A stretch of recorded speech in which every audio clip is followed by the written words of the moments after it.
Eny amin'ny fa eo amin'ny lafin'ny fampianarana kosa indray dia tsy mionona amin'ny fampianarana fa tena manao asa fikarohana ireo mpampianatra mpikarika eo anivon'ny lalam-piofananana lalàna eny amin'ny Anjerimanontolo eny. Vokatry ny fiaraha-miasa teo amin'ny Jurid'ika sy ny Service de Coopération et Action Culturelle la Frantsay dia noraketana tanaty boky ny mahakasika ny voka-pikarohana reto mpampianatra ireto, navoaka tamin'ny fomba ofisialy androany teny anivon'ny Tana-Plaza teny Analakely teny ny mahakasika ity boky ity.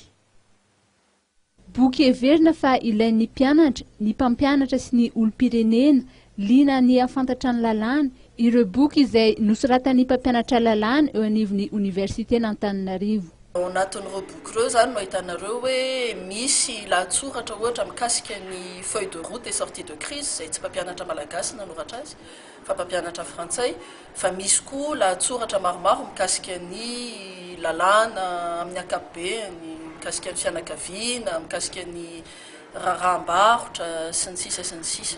Tsy afaka miteny sombitsombiny satria ny mpampianatra nanoratra azy no afaka hiteny an'izay fa ao anatin'ilay boky no ahitanareo an'izay.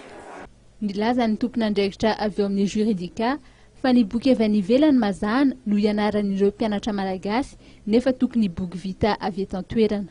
Safidy ny Jurid'ika namoaka an'ilay boky satria voalohany indrindra aloha efa taonany maro zany zahay no nahatsikaritra fa ny mpianatra, mpampianatra eny Akatso matetika mpampianatra amin'ny ankapobeny zany mpampianatra lalàna dia matetika boky vazaha no ianarany ankizy.